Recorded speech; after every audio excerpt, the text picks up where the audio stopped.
खान दिन भर की खबरों में सबसे पहले डालते हैं नजर आज के मुख्य समाचारों पर। प्लेटफॉर्म पर लगे एनपीएस विरोधी नारे, निकाला विरोध मार्च, पुरानी पेंशन स्कीम बहाल करने के लिए कर्मचारियों। ईदगाह और मस्जिदों में हुई सामूहिक नमाज, अमन चैन की मांगी दुआ, 2 साल बाद ईद पर फिर रौनक। महात्मा गांधी जीवन दर्शन समिति व जिला अहिंसा भूमि सेवा संकल्प दिवस के रूप में मनाया मुख्यमंत्री का जन्मदिन। कई कार्यक्रम अकेडमी पर निखारी जाएगी क्रिकेट प्रतिभाएं, सरस्वती कन्या कॉलेज प्रांगण में महिला क्रिकेट अकेडमी का उद्घाटन। अब खबरें विस्तार से। न्यू पेंशन स्कीम के विरोध में पुरानी पेंशन स्कीम बहाल करने की मांग को लेकर सरकारी कर्मचारी परिसंघ और भारतीय रेलवे मजदूर संघ के आह्वान पर उत्तर पश्चिम रेलवे कर्मचारी संघ के बैनर तले रेल कर्मचारियों ने मंगलवार को जंक्शन रेलवे स्टेशन पर प्रदर्शन किया। प्रदर्शन के दौरान कर्मचारियों की ओर से एनपीएस गो बैक का नारा दिया गया।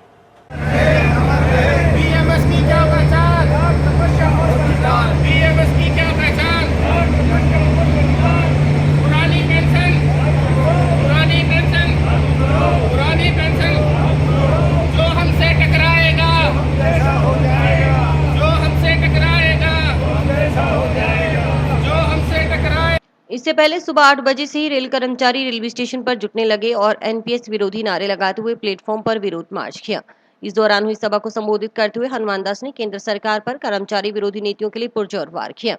साथ ही संगठन स्तर पर कर्मचारियों को एकजुट होने का आह्वान किया ताकि एनपीएस को हटा कर्मचारी कल्याणकारी पुरानी पेंशन स्कीम लागू करवाई जा सके। प्रदर्शन का समापन आम सभा के साथ किया गया। विरोध प्रदर्शन में भारतीय मजदूर संघ के प्रदेश संयुक्त महामंत्री हनुमान दास राव, अध्यक्ष कृष्ण कुमार शर्मा, मुख्य स्वास्थ्य निरीक्षक नरेंद्र मीणा सहित अन्य कर्मचारी उपस्थित रहे। सरकारी कर्मचारी परिसंघ और राष्ट्रीय मजदूर संघ इनके आह्वान पर जो भारतीय रेलवे मजदूर संघ है 3 मई से लेकर 6 मई तक राष्ट्रव्यापी विरोध प्रदर्शन का आह्वान किया गया है और इसी के तहत आज रेलवे स्टेशन हनुमानगढ़ पर रेल कर्मचारियों द्वारा एनपीएस के विरोध में एवं पुरानी पेंशन स्कीम फिर से लागू करने के लिए यहाँ पर प्रदर्शन किया गया। प्रदर्शन में रेल कर्मियों ने बहुत ही बढ़ चढ़कर भाग लिया। इसके अलावा राष्ट्रीय मजदूर संघ के कार्यकारी अध्यक्ष श्री हनुमान दास राव, उनके द्वारा सभा को संबोधित किया गया और आह्वान किया गया कि संगठित हो सरकार की जो कर्मचारी विरोधी नीतियां हैं उन पर कुठाराघात किया जाए और एनपीएस को हटाकर पुनः पुरानी पेंशन स्कीम लागू करवाने की कोशिश की जाए। महात्मा गांधी जीवन दर्शन समिति व जिला अहिंसा बोर्ड ने मंगलवार को मुख्यमंत्री अशोक गहलोत का जन्मदिन जिला मुख्यालय पर सेवा संकल्प दिवस के रूप में मनाया। जिला सह संयोजक तनु विजय के नेतृत्व में कई सेवा प्रकल्पों के आयोजन हुए। हासनपुर कॉलोनी में मुख्यमंत्री अशोक गहलोत के जन्मदिन पर केक काटा गया और मिठाई वितरित की गई। इस मौके पर संगोष्ठी हुई जिसमें मुख्यमंत्री के व्यक्तित्व, राजनीतिक सफर और बतौर मुख्यमंत्री आमजन के लिए लागू की गई योजनाओं पर चर्चा की गई। महात्मा गांधी जीवन दर्शन समिति व जिला अहिंसा बोर्ड की सह संयोजक तनु विजय ने कहा कि जब अधिकांश लोगों ने राजनीति को पेशा बना दिया तो विचारधारा को तिलांजलि देते हुए मुख्यमंत्री अशोक गहलोत राजनीतिक कार्यकर्ताओं के लिए प्रेरणा स्रोत यानी रोल मॉडल बने हुए हैं। उनकी सबसे बड़ी खासियत है कि न सिर्फ कांग्रेस में सर्वाधिक लोकप्रिय हैं बल्कि विपरीत विचारधारा से जुड़े लोगों में भी गहलोत के प्रति दिल में सम्मान है। ये अपने आप में बड़ी बात है। तनु विजय ने कहा कि मुख्यमंत्री हमेशा ऐसी योजनाएं लागू करते हैं जो जनहित में है और ऐसी योजनाएं लागू करते हैं जिनसे आमजन को सीधा लाभ मिलता हो। तनु विजय ने राज्य कर्मचारियों को फिर से पेंशन देने के फैसले को ऐतिहासिक बताते हुए कहा कि जब भाजपा सरकार ने देश भर में बंद कर दिया तो गहलोत ने राज्य की करीब 8.5 लाख कर्मचारियों के दर्द को महसूस किया और इसे फिर से लागू किया। उन्होंने मुख्यमंत्री के दीर्घायु होने की कामना की और सदैव स्वस्थ रहने के लिए प्रार्थना की। गहलोत के जन्मदिन पर महात्मा गांधी जीवन दर्शन समिति व जिला अहिंसा बोर्ड की ओर से कच्ची बस्तियों में जाकर जरूरतमंद परिवारों को भोजन वितरित किया गया। गहलोत के जन्मदिन पर आमजन को बालाजी रसोई में ले जाकर भोजन भी करवाया गया। जुड़ाव उनका है और उनसे कार्यकर्ता मिलकर भी बहुत खुश होते हैं क्योंकि वो आम आदमी के दुख सुख में काम आने वाले अशोक गहलोत जी तीसरी बार मुख्यमंत्री बनना बहुत बड़ी बात है और हम सब लोग और देश प्रदेश की जनता उनको चाहती है और सभी लोग आज दुआएं कर रहे हैं क्योंकि 3 मई का जो दिन है ये राजस्थान के जो काल चक्र है या राजस्थान का जो समय चक्र है उसके अंदर ये ऐतिहासिक है। 3 मई को सीएम हाउस में नाना करते हुए सुबह से लेकर शाम तक कम से कम 50-60 हजार लाख आदमी पहुंचते हैं। वहाँ पे नोट लगाड़ों से लोग खुशी मनाते हैं। महापुरुष और हस्ती हो तो ऐसी हो कि भी जो आम आदमी काम प्रदेश की जनता को बिना किसी विवाद के सब तक विपक्ष के लोगों का भी ध्यान रखते हैं जितने भी एमएलए हैं, अभी 200 एमएलए को 5 करोड़ रुपए प्रत्येक विधानसभा के अंदर देना, ये भी बहुत बड़ी बात है। महात्मा गांधी जीवन दर्शन समिति व जिला हिंसा बोर्ड राजस्थान सरकार के संयुक्त तत्वावधान में राजस्थान के गांधीवादी मुख्यमंत्री जी का जन्मदिवस धूमधाम से मनाया। आज इस जन्मदिवस पर हम सब ने राजस्थान के गांधी मुख्यमंत्री जी के जन्मदिवस के उपलक्ष्य में केक काटा, मिठाइयाँ बांटकर आपस में खुशियाँ व्यक्त की। कांग्रेस कार्यकर्ताओं की ओर से मंगलवार को राजस्थान के मुख्यमंत्री अशोक गहलोत के जन्मदिन पर जंक्शन स्थित काशी विश्वनाथ मंदिर में रुद्राभिषेक कार्यक्रम का आयोजन किया गया। इस दौरान मंत्रोच्चारण व धार्मिक क्रियाओं के जरिए मुख्यमंत्री गहलोत के दीर्घायु और स्वस्थ जीवन की कामना की गई।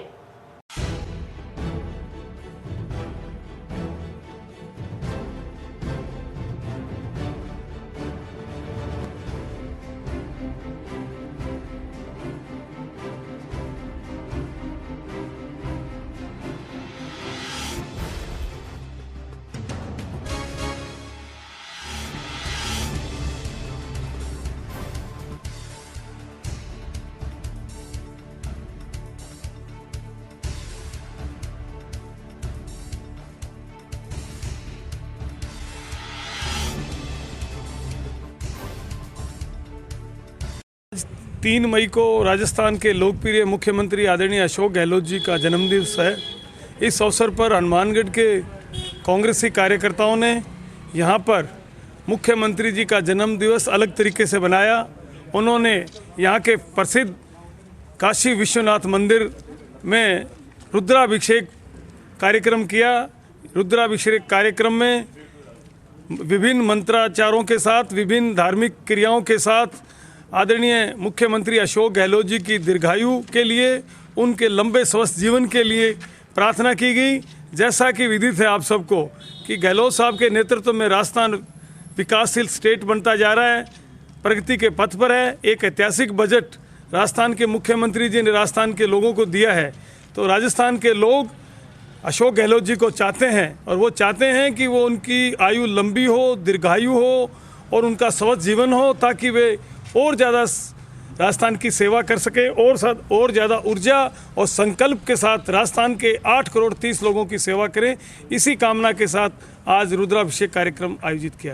भगवान परशुराम जन्मोत्सव और ईद ये एक मात्र सहयोग ही कहा जाएगा कि हमारे सब धर्मों को प्रेम करने वाले, 36 कौमों को साथ लेके चलने वाले यशस्वी मुख्यमंत्री अशोक जी गहलोत का आज जन्मदिन है।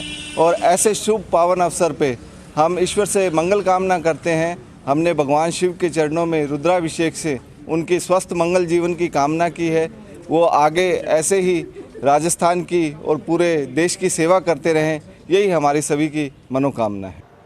मुस्लिम समाज की ओर से मंगलवार को ईद उल फितर का त्योहार मनाया गया। मुस्लिम समाज के लोगों ने ईदगाह और मस्जिदों में सामूहिक नमाज अदा करने के बाद एक दूसरे से गले मिलकर मुबारकबाद दी। ईद त्योहार के चलते मस्जिदों व ईदगाह में बड़ी संख्या में मुस्लिम समाज के नागरिक एकत्रित हुए। सुबह 8 बजे से ही समाज के लोग ईदगाह पहुंच गए।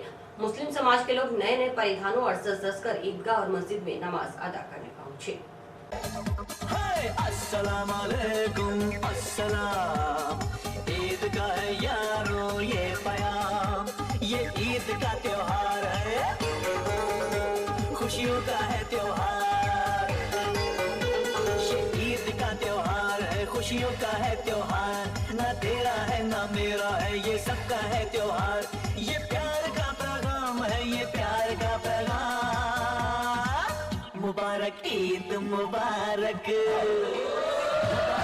ईद मुबारक, मुबारक ईद मुबारक, मुबारक ईद मुबारक।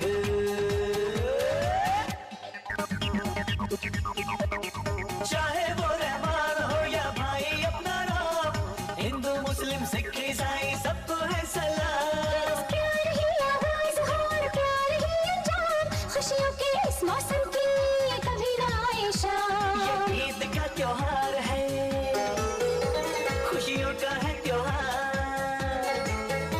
ना तेरा है ना मेरा है, ये सबका है त्योहार। ये प्यार का पैगाम है, ये प्यार का पैगाम। मुबारक ईद मुबारक, ईद मुबारक, हाय मुबारक ईद मुबारक,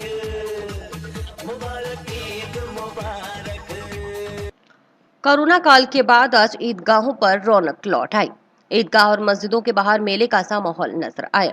इस दौरान छोटे बच्चों ने जमकर खरीदारी की। मुस्लिम समाज के नागरिकों ने नमाज अदा कर मुल्क में अमन, चैन और खुशहाली की दुआ मांगी। ईद के पर्व पर सुरक्षा व्यवस्था को लेकर पुलिस प्रशासन पूरी तरह से मुस्तैद नजर आया। ईदगाह और मस्जिदों के बाहर पुलिस और प्रशासन के आला अफसरों ने खुद मोर्चा संभाला। ईद के मौके पर इस बार बाजार में भी काफी रौनक नजर आई। कपड़े, जूते, चप्पल, मेहंदी का जमकर कारोबार हुआ। जबकि कोरोना संकट के चलते पिछले 2 साल से ईद पर ऐसी रौनक नहीं दिखाई दे रही थी। 2 साल बाद ईदगाह पर सामूहिक रूप से नमाज अदा की गई। कोरोना के चलते समाज के लोग घर पर या मस्जिदों में ही नमाज अदा कर रहे थे। नमाजियों ने भी कहा कि आज 2 साल बाद सामूहिक तौर पर नमाज अदा करने का मौका मिला है। लॉकडाउन की वजह से नमाज अदा नहीं हो सकी थी। आज बस यही दुआ मांगी गई है कि देश में अमन, चैन, आपसी सौहार्द बना रहे और शांति बनी रहे।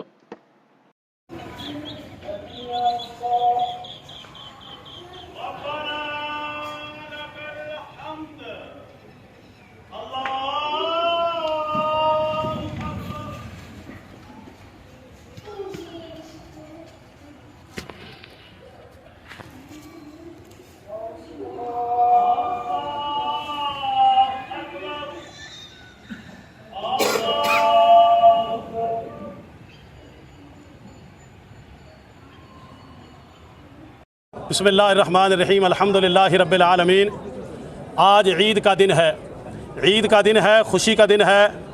पूरी दुनिया के अंदर मुसलमान अपने रब को राज़ी करने के लिए 2 रकात नमाज अदा करते हैं ताकि रब राज़ी हो जाए। हमने नमाज अदा की और नमाज अदा करने के बाद सब लोगों ने दुआ की। इमाम साहब ने दुआ की, आम जनता ने भी दुआ करी। दुआ ये की कि अल्लाह पाक पूरी दुनिया के अंदर अमन और सुकून अता फरमाए। आज खुशी का दिन है, जैसे आम त्यौहार हुआ करते हैं उसी त्योहारों की तरह आज ईद का दिन त्यौहार है। मोमिनों के लिए खुशी का दिन है और बरकत वाला दिन है, बड़ा दिन है। पूरे रमज़ान के अंदर जिन लोगों ने रोज़े रखे और रोज़े रखने के बाद आज खुशी का दिन जो ईद का दिन है उसका बदले का दिन है।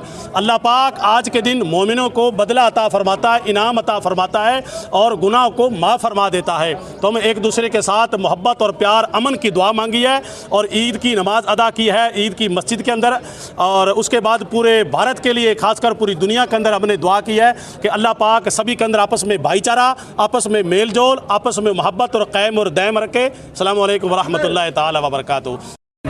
बिस्मिल्लाहिर्रहमानिर्रहीम। आज हमारे ईद उल फितर की नमाज अदा की गई है और इससे पहले एक महीना माह रमज़ान का महीना था और जिसमें रोज़े रखे, दिन रात लोगों ने इबादत की, अल्लाह का जिक्र किया और उसी का एक दिन ये मिलता है खुशी का, ईद का। और जो ईद की नमाज हमने अभी अदा की है और दुआ की है हर एक के लिए, अपने देशवासियों के लिए, अपने भारत के लिए, अमनो सुकून के लिए दुआ की गई है। बस यही है कि माह रमज़ान के बाद ये जो एक दिन मिलता है खुशी का होता है, रोज़े जो रखते हैं उनके लिए ईद का दिन है, ये बड़ा दिन है। हम लोग ईद इसलिए मनाते हैं, ईद के रमज़ान शरीफ इसलिए होता है और जो सदका खैर खैरात गरीबों के लिए बांटा जाता है ताकि उनकी भी ईद हो और हम आपस में भाईचारा को रात दिन यही दुआ करते रहते हैं। हमारा आंसू 1 महीने तक चलते रहते हैं कि अल्लाह हम सबको शांति से और जितने भी बीमार हैं वो उनको शफा मिले, जो कर्जदार हैं उन्हें कर्ज से नजात मिले और हिंदू मुसलमान सब हमारी देख के उनके लिए हमारा दिल खुश हो जाता है कि हमारे भाई हैं ये भी। और हम हर मज़हब का एहतराम करते हैं और आखिरी सांस तक एहतराम करना चाहते हैं। दुआएं हम ये करते हैं, अमन के लिए दुआएं करते हैं कि आपस के अंदर भाईचारा हो हमारा और प्यार मोहब्बत बढ़े और हर बीमारी से हमें मालिक बचाए। जंक्शन के सरस्वती कन्या महाविद्यालय के प्रांगण में मंगलवार को महिला क्रिकेट अकेडमी का उद्घाटन हुआ। इस अकेडमी में महिला खिलाड़ियों को क्रिकेट खेल का प्रशिक्षण दिया जाएगा। अकेडमी का उद्घाटन श्रीगंगानगर निवासी खिलाड़ी व राजस्थान सॉफ्टबॉल क्रिकेट फेडरेशन के तत्वावधान में इंडो नेपाल नॉर्थ जोन में खेलने वाली प्रीत कपूर की ओर से किया गया।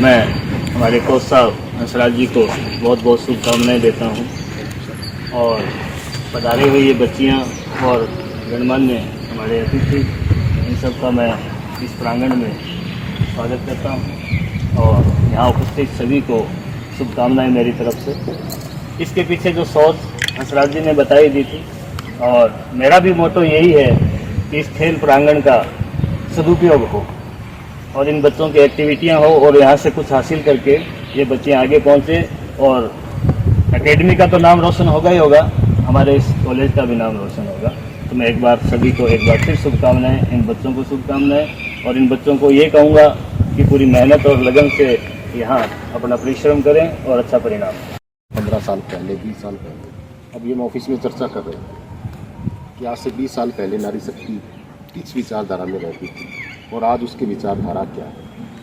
तो आज से 2, 4, 5 साल पहले जब हम मंचों पर बोलते थे कि बेटी बचाओ बेटी पढ़ाओ, लेकिन आज ये स्लोगन पुराना हो गया। मैं कहता हूँ उसको चेंज करना चाहिए। मैं तो ये कहूँगा आप सबके सामने कि बेटा बचाओ और बेटा पढ़ाओ, क्योंकि आज जो है सब कुछ विपरीत हो गया है। आज आप लोग सरस्वती कन्या महाविद्यालय के सौजन्य से आज HCA महिला क्रिकेट एकेडमी के उद्घाटन समारोह के साथ ही यहाँ पे HCA महिला क्रिकेट एकेडमी शुरू की गई है, जिसका मुख्य लक्ष्य राजस्थान ही नहीं पूरे भारतवर्ष की महिला खिलाड़ियों को आगे बढ़ाने के लिए अच्छा प्रशिक्षण देकर के उनको एक बड़े मंच पे उनकी प्रतिभा को निखारने के लिए कार्य किया जाएगा, जिसमें समय समय पर अंतर्राष्ट्रीय लेवल के कोचेज के द्वारा उनको प्रशिक्षण दिया जाएगा।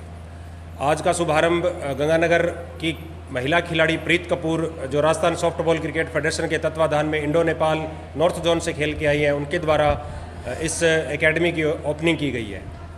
इसमें हमारे साथ अतिथि के रूप में राजवीर जी, अनिल जी शर्मा एडवोकेट और स्पेशली डॉक्टर श्री श्याम सुंदर जी शर्मा सरस्वती कन्या महाविद्यालय के प्राचार्य युधिष्ठिर जी भी हमारे यहाँ इस मौके पर मौजूद रहे। ये प्रशिक्षण पूरे वर्ष भर प्रशिक्षण चलता रहेगा। यहाँ पे सुबह शाम का सेशन रहेगा, 3 घंटे सुबह और 3 घंटे शाम। और अभी वक्त है एक ब्रेक का।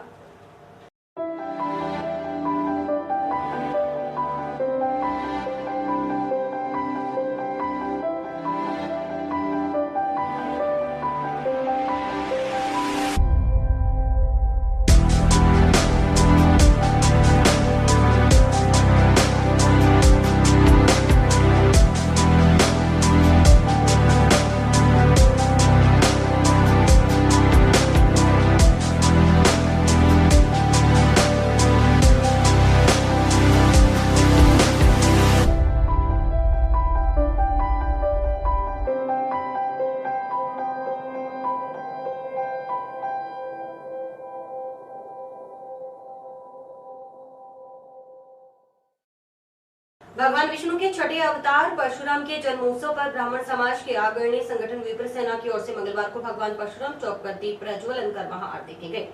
विप्र सैनिकों की ओर से सर्वप्रथम परशुराम चौक का सुंदरीकरण करते हुए फूल मालाओं से सजाया गया। इसके बाद पूरे समाज ने एकजुट होकर भगवान परशुराम चौक पर षोडशवर पूजन कर दीप प्रज्वलित किया। उनकी महाआरती की गई। पंडित ब्रिज किशोर तिवारी और पंडित रेकुलेश्वर शर्मा की ओर से पूजा अर्चना कर महाआरती की गई।